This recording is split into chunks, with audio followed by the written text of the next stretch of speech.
नमस्कार, मैं तरुण दीक्षित। आप मेरे साथ देख रहे हैं नेक्स्ट 9 न्यूज। लोकसभा चुनाव 2024 तीसरे चरण के मतदान 7 मई को होने वाले हैं, लेकिन अभी तक पल्लवी पटेल, जी हां, उत्तर प्रदेश की कद्दावर नेता पल्लवी पटेल का ये क्लियर नहीं हो पाया कि वो कहां से चुनाव लड़ेंगी, किसके चुनाव चिन्ह पर चुनाव लड़ेंगी। दरअसल मैं आपको बता दूं, पल्लवी पटेल जब चुनाव आयोग पहुंचती है अपनी पार्टी का चुनाव चिन्ह लेकर, लेकिन वो साथ के साथ ये लेकर नहीं पहुंचती है कि उनकी पार्टी की आय कितनी है, मतलब उनकी पार्टी की संपत्ति कितनी है।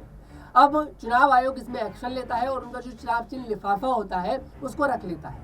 उसके बाद पल्लवी पटेल पहुंचती हैं असुद्दीन ओवैसी के पास, लेकिन असुद्दीन ओवैसी मना कर देते हैं कि मैं आपको अपने चुनाव चिन्ह पर चुनाव नहीं लड़ पा सकता। मतलब कि कहीं ना कहीं पल्लवी पटेल चाहती थी कि अब मुझे असुद्दीन ओवैसी अपने चुनाव चिन्ह जो पतंग है उस पर चुनाव लड़वा दें, लेकिन असुद्दीन ओवैसी ने उनकी पतंग की जो डोर थी वो काट दी। मैं आपको बता दूं, पल्लवी पटेल और असुद्दीन ओवैसी ने मिलकर एक गठबंधन बनाया है, जिस गठबंधन का नाम रखा गया है पीडीएम, यानी कि पिछड़ा, दलित और मुस्लिम। इन तीनों को जोड़कर इन दोनों ने एक गठबंधन बनाया, दोनों पार्टियों ने, लेकिन दोनों पार्टी एक दूसरे का साथ देती नजर नहीं आई। हालांकि अभी कुछ दिन पहले असुद्दीन ओवैसी और पल्लवी पटेल काशी पहुंचे थे और काशी पहुंचकर उन्होंने भारतीय जनता पार्टी पर, अखिलेश यादव पर, दोनों पर जमकर हमला बोला था। तो उसके बाद ये कयास लगाए जा रहे हैं कि अगर पल्लवी पटेल का जो चुनाव चिन्ह वाला जो इस समय थोड़ा सा मामला चल रहा है, अगर वो सुलझ नहीं पाता है तो कहीं ना कहीं पल्लवी पटेल असुद्दीन ओवैसी के चुनाव चिन्ह पतंग पर चुनाव लड़ सकती हैं। अब इस पर थोड़ी सी चर्चा करते हैं, थोड़ा आपको विस्तार में बताता हूं कि होगा क्या।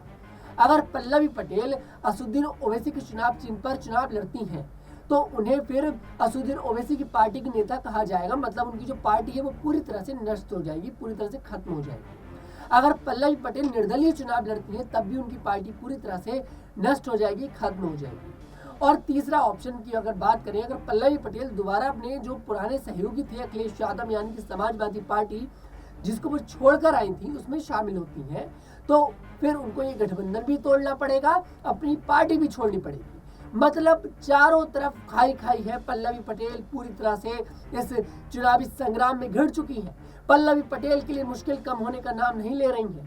असुद्दीन ओवैसी के साथ देने के लिए तैयार नहीं है और भारतीय जनता पार्टी से तो खैर क्या ही उम्मीद करेंगी। अखिलेश यादव को उन्होंने एजेंट बता दिया था भारतीय जनता पार्टी का, तो खैर अखिलेश यादव तो उन्हें क्या ही शामिल करेंगे। खैर बड़ा दिलचस्प मुकाबला है देखने के लिए कि आगे क्या होता है। क्या पल्लवी पटेल वाकई में चुनाव लड़ भी पाती हैं कि नहीं, या फिर जनता को संबोधित ही करती रह जाएंगी। बड़ा दिलचस्प मुकाबला है, आगे का मुकाबला बहुत दिलचस्प है। देखने के लिए आप बने रहें मेरे साथ नेक्स्ट 9 न्यूज पर। अगर आपको हमारा वीडियो पसंद आए, हमारी वीडियो को लाइक करें, शेयर करें और हमारे चैनल को जरूर सब्सक्राइब करें।